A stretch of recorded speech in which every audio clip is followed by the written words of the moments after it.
Today, we're going to take a quick look at the economy. We have some new economic numbers out that I want to share with you. Also want to share 3 predictions with you that you need to pay attention to. So thank you for joining me. Hope you are doing well. I'm Ric Bender and welcome to Finance Lab. I want to begin today with some economic headlines. We'll move into some actual data. And then I want to conclude with 3 predictions I hope you'll be paying close attention to. So on Tuesday, CNBC ran this story. Consumer prices rise 2.7% annually in July, less than expected. My first question is the economic data accurate? Well, we do not know for sure. Only time will tell on that. But here's what we can see. Jerome Powell, as you know, has been holding interest rates because these tariffs are going to create all this inflation. So they've been holding their rates where they are. But the inflation isn't showing up. And now, because of this recent CPI report, Rick Ryder of BlackRock is saying the Fed is justified for a minimum of a 0.5 point rate cut. The rates need to drop. They will help the government in terms of interest spending, but more importantly to me, they'll help the general public. Public debt is soaring. Things do not look very good for a large portion of the American public. Public debt continues to skyrocket. Look at this chart. Let your eye go all the way down to the bottom of 2024. As you see this bar graph continue to increase, it's interesting because as we watch M2 money supply continue to increase in its bar graph, the indebtedness that the government is creating is putting more pressure on the general public. Real wages continue to fail and fall, and taxation continues to rise. People are struggling. Public debt has risen by 101% since 2010, doubling in just 15 years to 103 trillion in 2024. Now, the interesting thing, because governments around the world are creating more debt, developing and emerging nations are feeling the pain. It's becoming very, very difficult for the general public. And now what we see are credit card delinquencies, auto loan delinquencies, student loan delinquencies. We're even starting to see it on the foreclosure side in the housing market. U.S. serious delinquencies are skyrocketing. Serious delinquency is 90 days and more, or 90 plus days. Let's begin with credit card. The share of credit card debt that is delinquent 90 plus days reached 12.3% in Q2 of 2025. That's the highest since Q2 of 2011. It says it's just 1.4% below the all-time high. Here's a chart for the credit card, auto loan, and the student loan. When it comes to auto loans, 5.0% of auto loans are now seriously delinquent. Only 0.3 percentage points below the record in Q4 of 2010.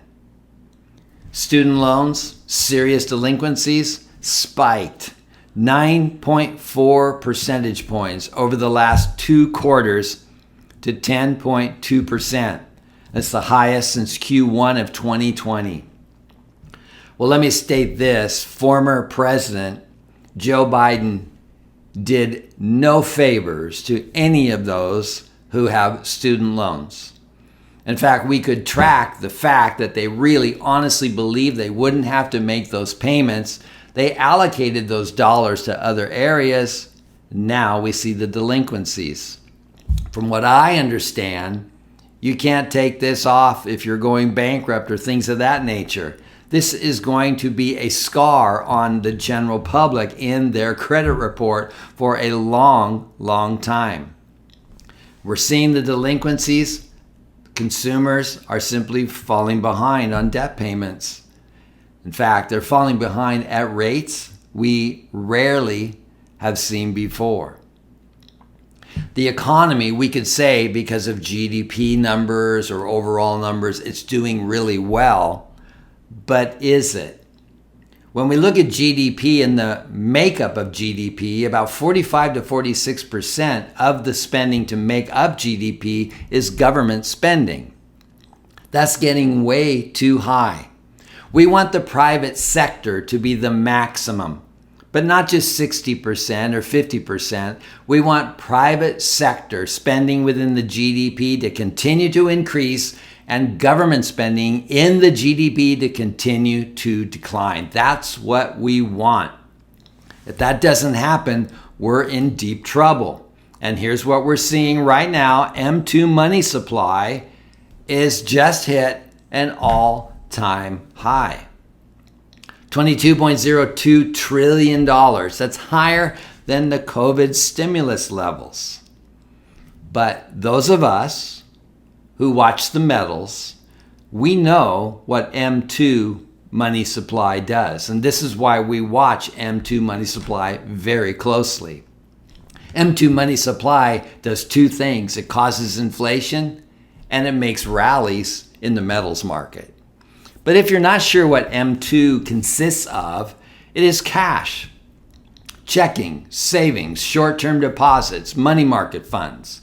It's essentially the economy that's flowing around, the money that's flowing around in the economy. And like I said, it fuels inflation as it continues to climb. But it also makes rallies in the metal market. Now, I want to close with predictions. 3 predictions from 3 well-known investors: Ray Dalio, Michael Burry, Jeremy Grantham. Ray Dalio, quote, economic heart attack coming. Michael Burry, $98 million bet against NVIDIA. Jeremy Grantham, 50% market collapse, quote unquote. They're not warning about a recession. They're all warning about a system failure. Ray Dalio says this: the founder of the world's largest hedge fund warns America it faces an economic heart attack within 3 years.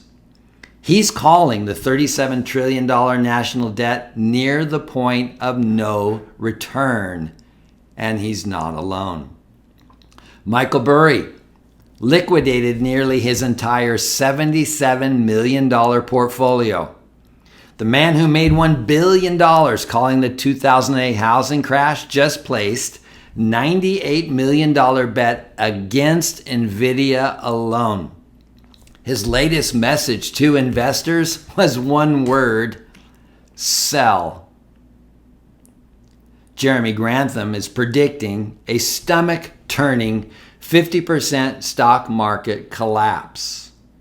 The GMO co-founder who correctly called the dot-com bubble and the 2008 crisis is saying this is more dangerous than the 2007 housing bubble madness. This isn't about recession. It's not just about a stock market crash. It is about a complete system failure. Hey, thanks for joining me today. I appreciate you spending time with me. If you're getting some value out of the video and you haven't subscribed, consider subscribing to the channel. And if you like it, please hit that like button. It just helps us to reach more people. And I thank you for joining me, and I look forward to seeing you next time.